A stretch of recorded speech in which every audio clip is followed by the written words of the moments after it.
미국의 미시간 대학교 가트만 박사라는 분이 있습니다. 이분은 부부 관계와 결혼 생활을 연구하는 세계적인 심리학자입니다. 이 가트만 박사가 40년 이상 3,000쌍의 부부를 대상으로 추적 조사하여서 부부 사이의 갈등과 소통 방식 그리고 감정 표현을 분석했습니다. 이 연구 결과에 의하면 단 몇 분 동안이지만 부부 간의 대화를 관찰해서 이 부부가 이혼할지 안 할지를 90% 이상의 정확도로 예측할 수 있다고 발표를 했어요. 90% 이상의 정확도입니다. 이 가트만 박사의 연구에 의하면요, 이혼으로 가는 4가지 지름길이 있답니다. 결혼 생활의 4가지 독성 요소를 설명하는데요. 우리 표면적으로 결혼 생활을 망치는 것은 외도 또는 성격 차이, 폭력, 경제 문제라고 하지만 실제적인 이유는 이런 것들이 아니라고 합니다. 뭘까요? 말이래요, 말. 4가지 말들 때문에 이혼하게 된다고 이야기합니다. 이혼으로 가는 4가지 지름길이 뭐냐면요, 말이에요, 말. 첫째는 어떤 말인가? 비난하는 말입니다. 비난하는 말.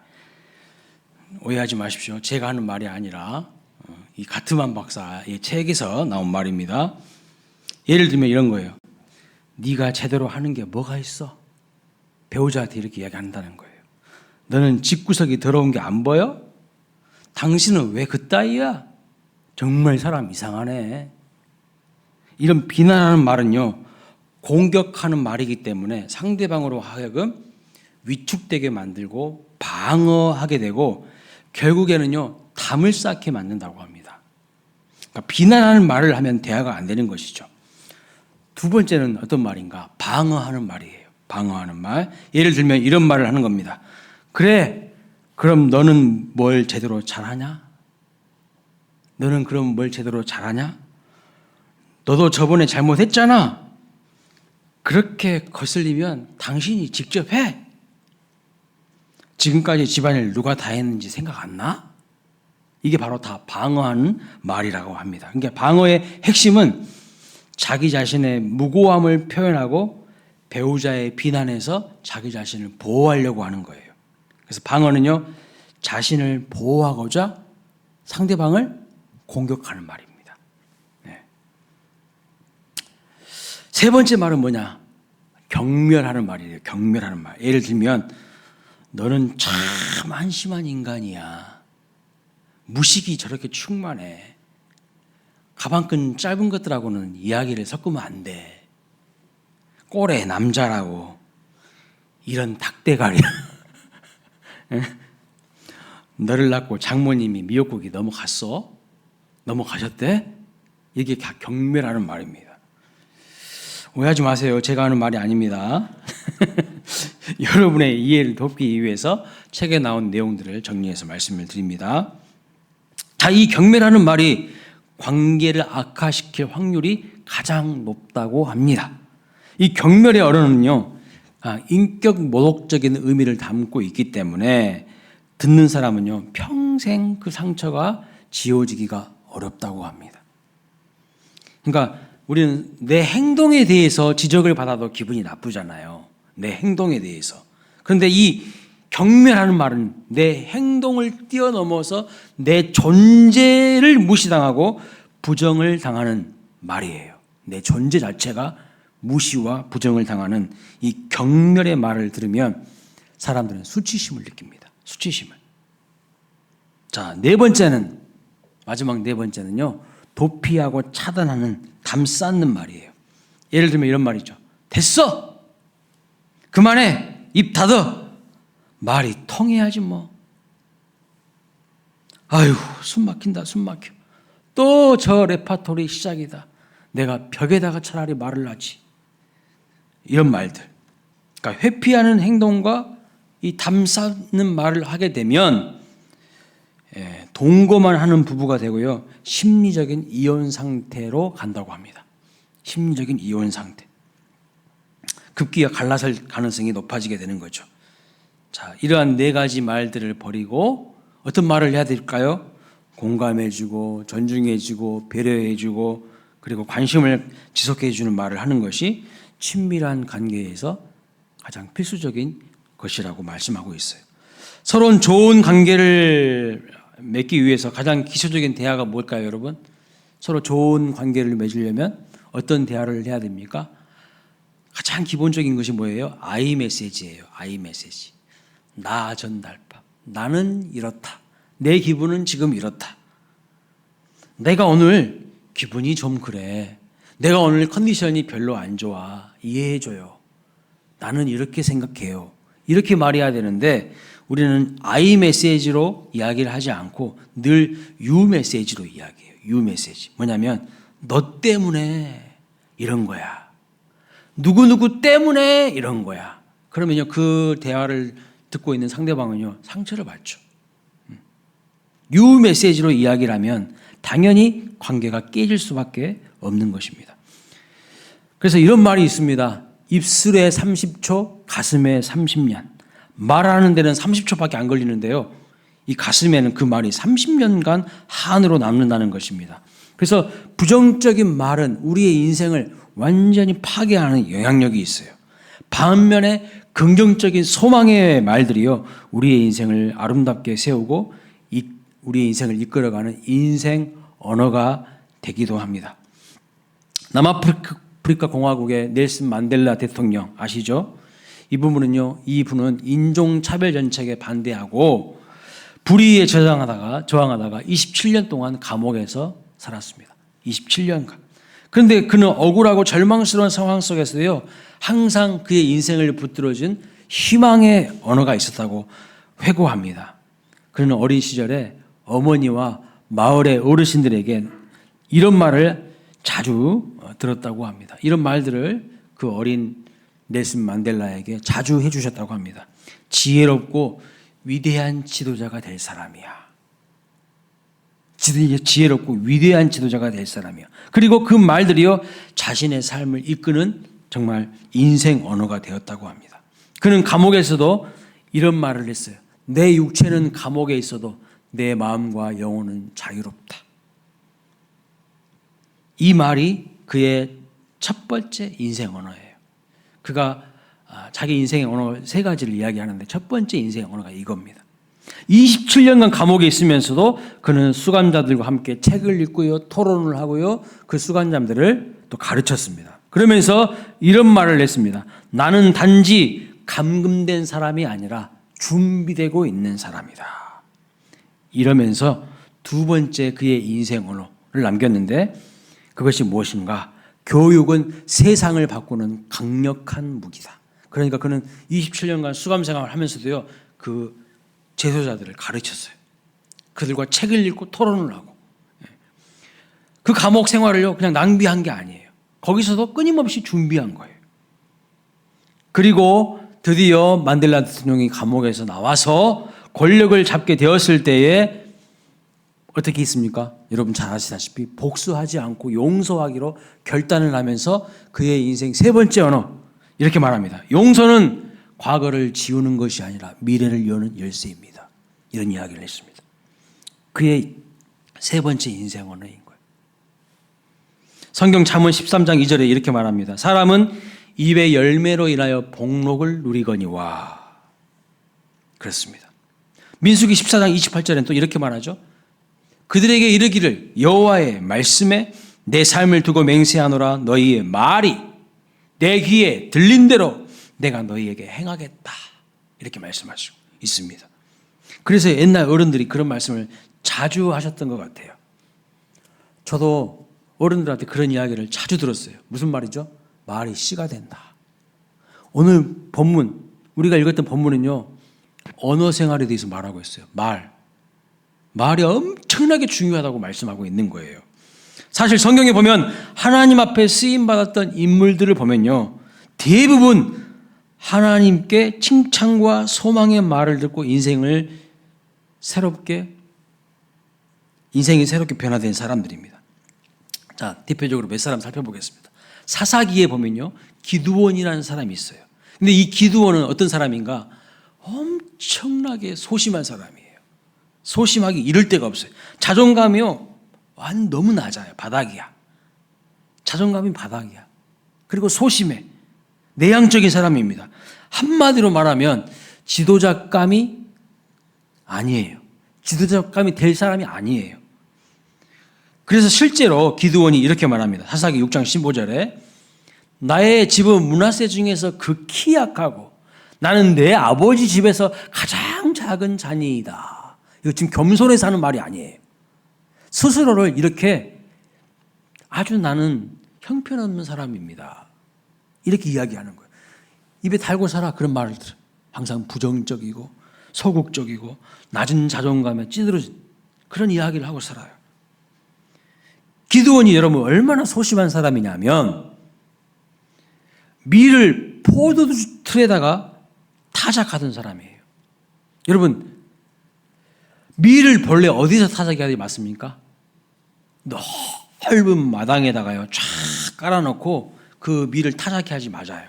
그런데 미디안 사람들이 쳐들어올까 두려워가지고 미디안 사람들에게 알려지지 않도록 아주 작은 포도주 틀에 들어가서 거기서 타작하고 있어요. 얼마나 소심한 사람인지 아시겠죠? 숨어서 일을 한 겁니다. 그런데 이런 낮은 자존감에 소심하고 겁이 많고 용기도 없는 기드온에게 하나님이 뭐라고 한 줄 아세요?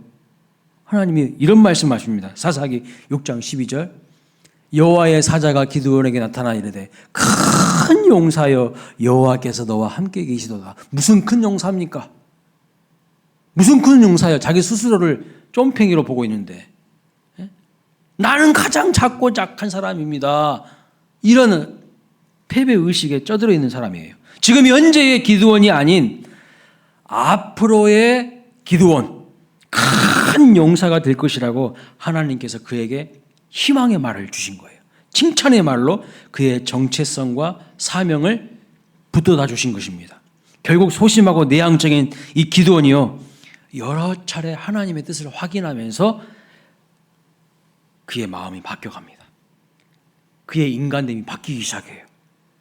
그래서 결국 어떻게 됩니까? 300용사를 이끌고 미디안 대군 몇 명을 이겼습니까? 13만 5천 명의 대군을 무찌르고 승리하는 주역이 돼요. 300명 가지고 13만 5천 명을 이겨버리는 사람이 돼요.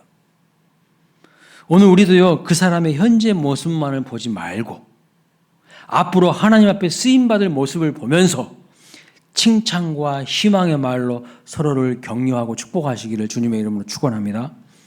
베드로도 마찬가지예요. 베드로가 원래 성격이 급하고 혈기왕성하면서 충동적인 사람입니다. 그래서 실수가 자주 많아요. 혈기왕성하고 즉흥적이고 이러기 때문에. 그런데 그 베드로를 처음 만나실 때 예수님께서 그에게 뭐라고 말씀하신 줄 아세요? 요한복음 1장 42절 말씀 같이 읽어볼까요? 시작. 예수께서 보시고 이르시되 내가 요한의 아들 시몬이니 장차 게바라 하리라 하시니라. 게바는 번역하면 베드로라. 여러분 생각해 보세요. 성격 급하고 다혈질에 충동적이며 감정이 앞선 사람은요 되게 어떤 사람이에요? 안정감이 떨어져요. 자기 감정에 기복 따라서 막 춤을 춰. 이런 사람들에게 뭘 맡기겠어요? 여러분이 어떤 디렉터라면 이런 사람한테 일 맡길 수 있겠어요? 안정감이 없는데. 그런데 예수님은 그를 가리켜서 원래 시몬이라는 이름인데 그 시몬이라는 이름에서 다른 이름을 붙여주십니다. 게바, 즉 베드로다. 여러분 게바는요 아람어이고 베드로는 헬라어입니다. 즉 그리스어인데 무슨 뜻이냐면 반석이라는 뜻이에요. 반석.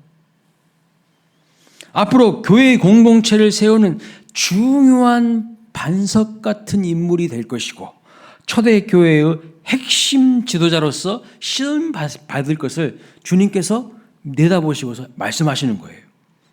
여러분 말 한마디가 이렇게 중요해요.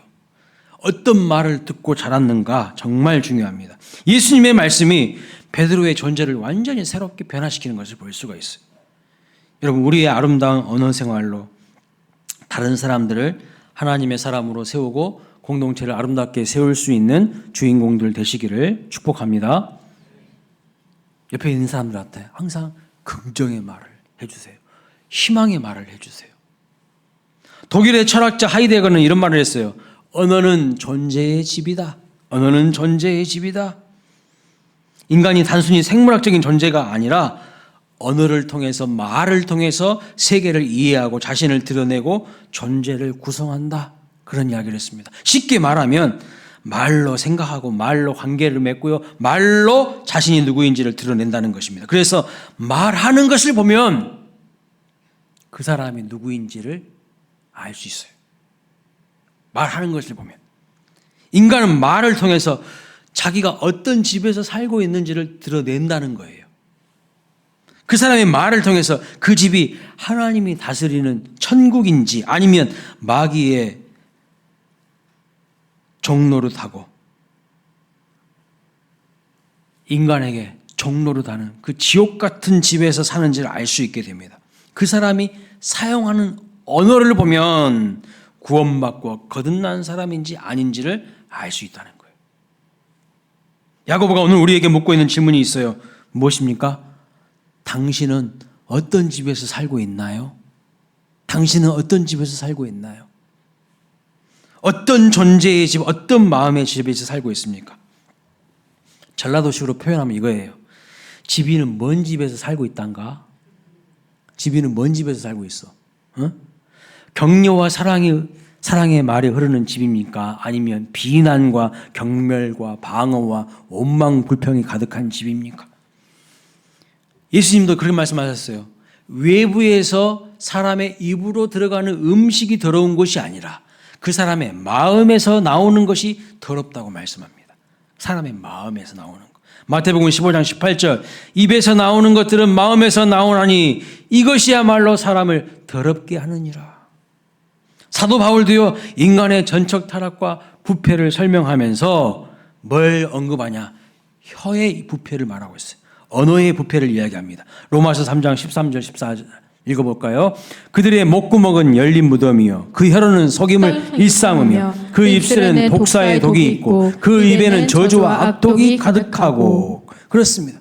마음이 타락하고 부패한 인간들의 특징이 뭐냐면 언어를 보면 드러난다는 거예요. 말로 다 그걸 표현한다는 거예요. 그 속에 더러움을.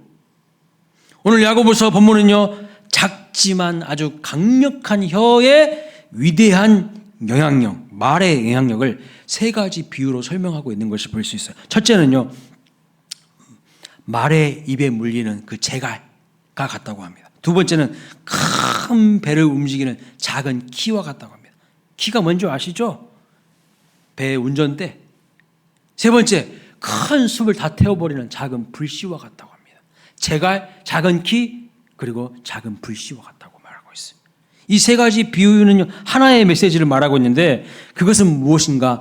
작지만, 아주 작지만 엄청난 힘을 가지고 있다는 겁니다.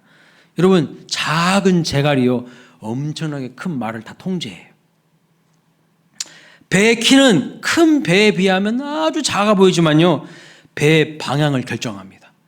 배가 오른쪽으로 갈지 왼쪽으로 갈지 어느 방향으로 갈지를 결정하는 거예요. 그리고 큰 숲에 비하면 작은 불씨는 아무것도 아닌 것 같아 보이지만 온 숲을 다 태워버리는 강력한 파괴력이 있는 것을 볼 수 있어요. 재갈과 배의 키의 비유를 통해서 우리가 하는 말이 인생의 방향을 통제할 수 있다는 긍정적인 부분을 말하고 있고요. 5절 하반절부터 8절까지는 말이 부정적으로 파괴적인 일을 할 수 있다고 이야기를 하고 있는 것을 볼 수가 있어요. 자, 6절 말씀을 보면 혀는 불이요 불의의 세계라. 혀는 우리 지체 중에서 온몸을 더럽히고 삶의 수레바퀴를 불사르나니 그 사르는 것이 지역불에서 나느니라. 이렇게 말합니다. 부정적이고 제약된 이 혀의 권세가 얼마나 파괴적이냐. 온몸을 더럽힌다는 거예요. 삶의 수레바퀴를 다 불사른다고 말씀하고 있어요.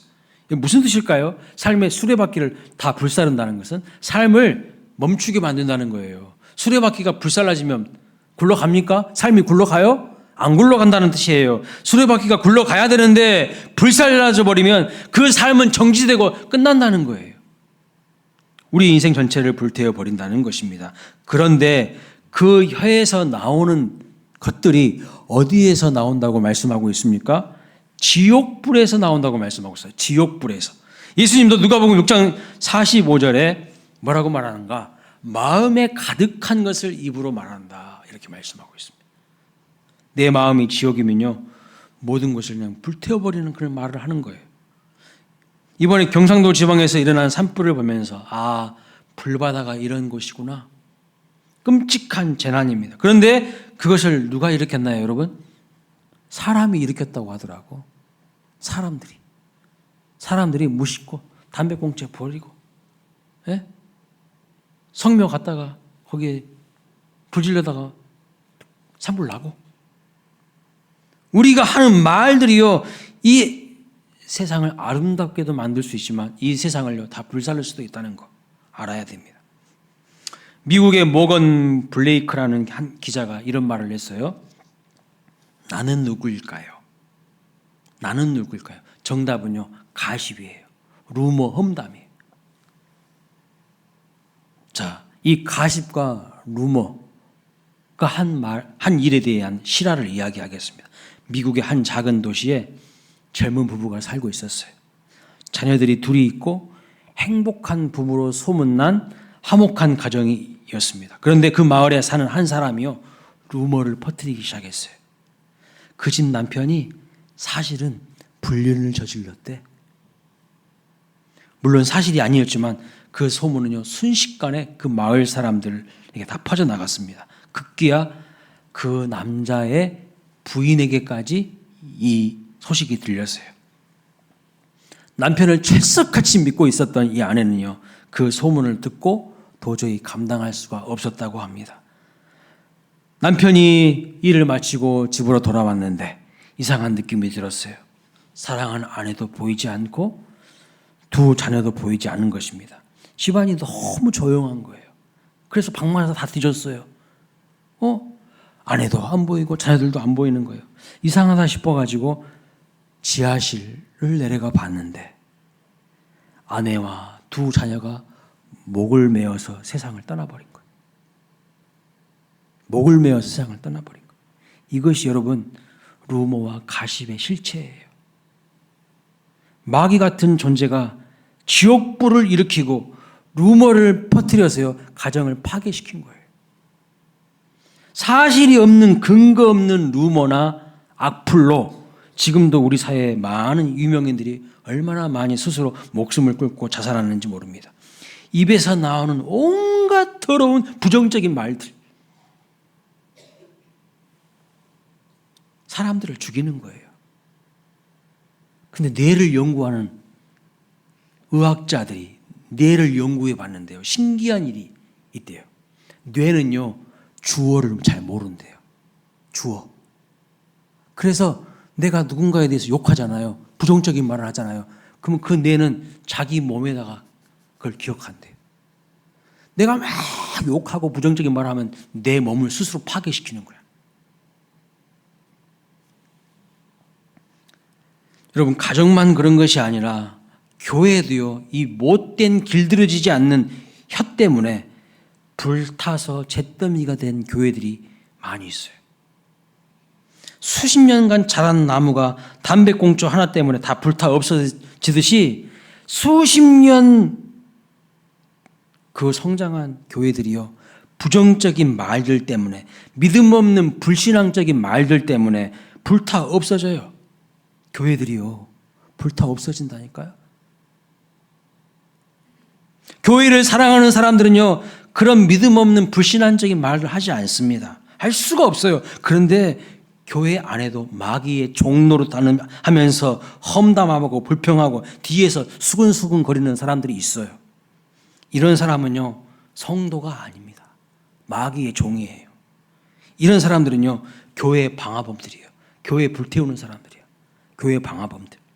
누군가 무심코 던진 담배 꼰초가 온 산을 그냥 불바다로 만들어버리는 것처럼 쉽게 던진 그 부정적인 말들이 교회 공동체를 불사르는 겁니다. 목사님과 성도들이 애지중지 하나님 말씀에 순종해서 충성하고 헌신하고 희생해서 교회를 세워놨는데 어느 날 못된 포도원을 허무는 여우와 같은 것들이 마귀의 종로로 하는 자들이 교회 방화범 같은 짓을 하는 거예요.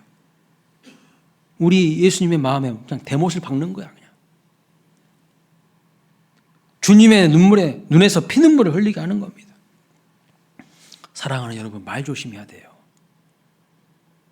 말을 어떻게 하는지 보면요, 그 사람의 됨됨이를 알 수 있어요. 출애굽에서 광야 생활하던 출애굽 1세대들은요, 가나안 땅에 한 명도 들어가지 못했습니다. 가나안 땅에 한 명도 못 들어갔어요. 왜요? 틈만 나면 온망불평했거든. 틈만 나면 온망불평. 지도자를 향하여 대들고 온망불평하다가 광야에서 다 죽었다는 것을 알아야 됩니다. 민수기 14장 2절 4절 말씀 볼까요? 읽어보겠습니다. 시작. 이스라엘 자손이 다 모세와 아론을 원망하며 온 회중이 그들에게 이르되 우리가 애굽 땅에서 죽었거나 이 광야에서 죽었으면 좋았을 것을. 이에 서로 말하되 우리가 한 지휘관을 세우고 애굽으로 돌아가자 하매. 틈만 나면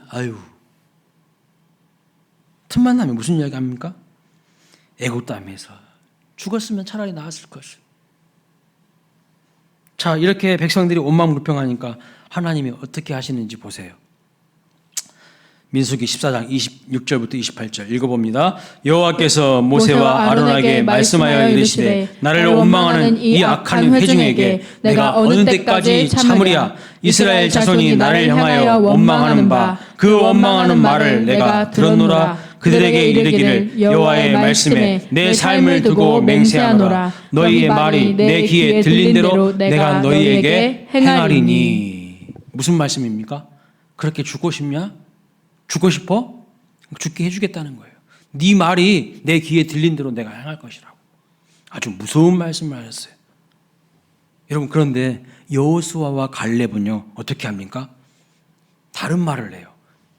24절 말씀. 그러나 내 종 갈렙은 마음이 그들과 달라서 나를 온전히 따랐은즉 그가 갔던 땅으로 내가 그를 인도하여 드리리니 그의 자손이 그 땅을 차지하리라. 사실 갈렙이 한 말이요, 그들과 달랐어요. 갈렙이 한 말이 그들과 달랐어요. 가나안 땅을 정탐하고 와서 보고한 내용이요, 완전히 달라요. 민수기 14장 9절 말씀 보세요. 이렇게 말합니다. 그 땅 백성을 두려워하지 말라. 그들은 우리의 먹이라, 우리의 밥이라. 그들의 보호자는 그들에게서 떠났고 여호와는 우리와 함께 하시느니라. 그들을 두려워하지 말라. 여호수아와 갈렙은요, 말하는 것이 달라요. 그런데 하나님은 단순히 말하는 것이 다른다고 말하지 않고 마음이 다르다고 말하고 있어요. 마음이 다르니까 말하는 게 다른 거예요. 마음이 달라지면 말하는 언어가 달라집니다. 그리고 언어가 달라지면 그 다음에 어떤 일이 일어나는 줄 아십니까? 땅을 차지하게 돼요. 땅을 차지하게 된다고. 여호수아와 갈렙의 우선이요, 가나안 땅을 차지하게 되는 거예요. 자, 그렇다면 어떻게 우리가 혀를 길들이고 통제해서 믿음의 말, 소망의 말, 사랑의 말을 할 수 있을까요? 말의 문제는 무엇의 문제라고요? 마음의 문제라는 거예요. 성경은. 말은 마음의 상태를 알아볼 수 있는 리트머스 시험지 같다는 것입니다. 말을 우리의 믿음과 마음의 상태를 측량할 수 있는 온도계와 같다고 말하고 있어요.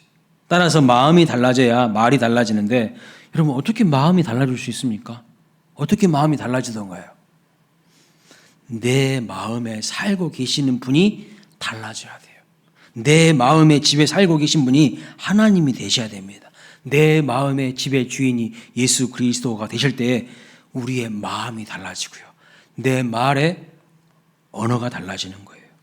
인격이 달라집니다. 그래서 성경을 보면 하나님을 만난 사람들이 제일 먼저 자각하고 변화되는 것이 뭔지 아세요? 말하는 것이 달라져요. 제 이야기가 아니라 성경에 똑똑하게 기록하고 있어요. 말하는 것이요, 더럽고 지저분하고 믿음이 없었다는 것을 다 깨닫습니다. 아, 내가 그동안 입술이 상당히 더러운 사람이었구나.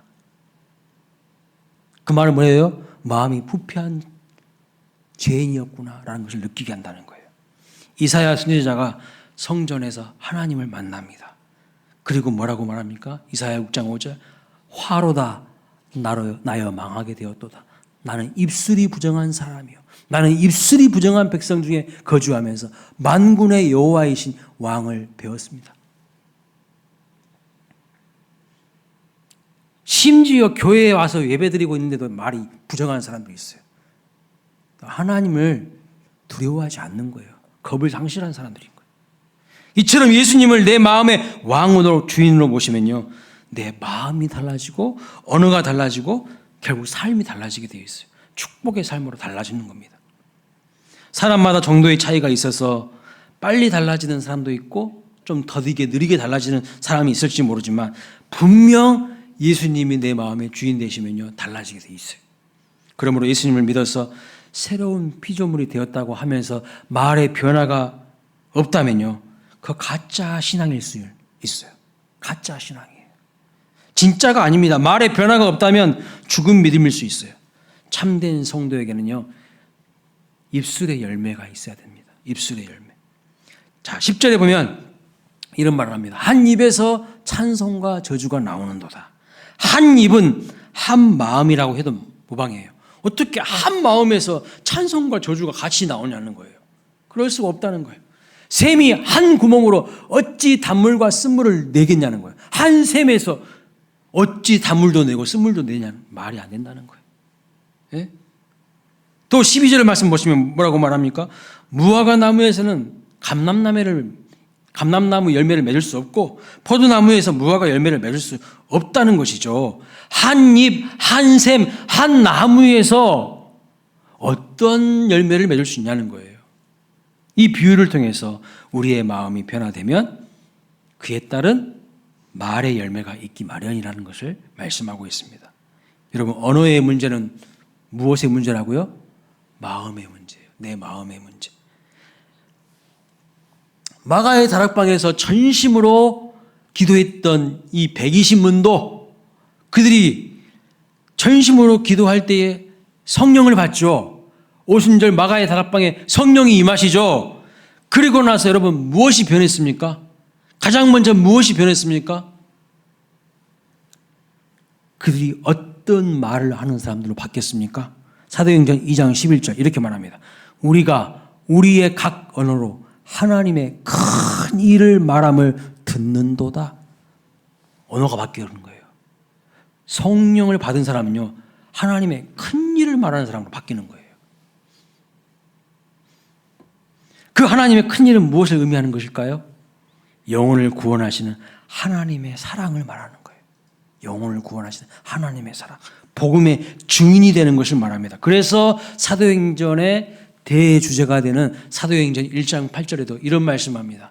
오직 성령이 너에게 임하시면 내 증인이 되리라. 성령 받은 사람은요 말이 바뀌어요. 증인의 삶을 살게 돼요. 성령 받고 진정 거듭난 사람들은 말이 지저분할 수가 없어요. 예수의 증인이 됩니다.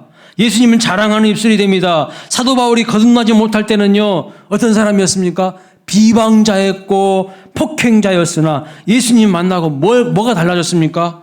디모데전서 1장 13절 15절 말씀 보세요. 내가 전에는 비방자요 박해자요 폭행자였으나 도리어 긍휼을 입은 것은 내가 믿지 아니할 때 알지 못하고 행하였습니다. 우리 주의 은혜가 그리스도 예수 안에 있는 믿음과 사랑과 함께 넘치도록 풍성하였도다. 주님 자랑하는 사람으로 바뀌죠. 전에는요 말로 비방하는 사람이야. 박해자야, 폭행자야. 그런데 여러분 언어가 달라지는 거예요. 여러분은 무슨 말을 하고 계십니까? 여러분의 언어는 깨끗합니까? 정결합니까? 하나님의 놀라우신 사랑과 십자가의 대속의 은혜를 깨닫고 경험한 자들은요 말이 달라져요. 행동이 달라지게 되어 있습니다. 내 입술로 하나님을 찬양하고 복음을 전하며 내 몸으로 다른 형제와 자매들을 섬기는 거룩한 삶의 변화가 나타나게 됩니다. 여기 모이신 우리 손 광일교회 모든 성도들의 삶에 풍성한 이런 은혜의 열매가 맺혀지시기를 주님의 이름으로 축복합니다. 우리의 언어 생활, 내가 어떤 집에서 살고 있는지를 드러내는 거예요. 언어는 존재의 집입니다. 내 마음의 집에 예수님이 살고 계시는지, 아니면 여전히 나의 옛 자아가 꿈틀꿈틀거리며 살아있는지 우리의 언어를 보면 알 수 있다는 거예요. 한 입에서 찬송하면서 또 한 입에서 저주하지 않으시기를 바랍니다. 하나님을 온전히 높이고 지체들을 격려하고 위로하고 사랑하고 하나님의 사람으로 이끌어줄 수 있는 저와 여러분 되시기를 주님의 이름으로 축복합니다.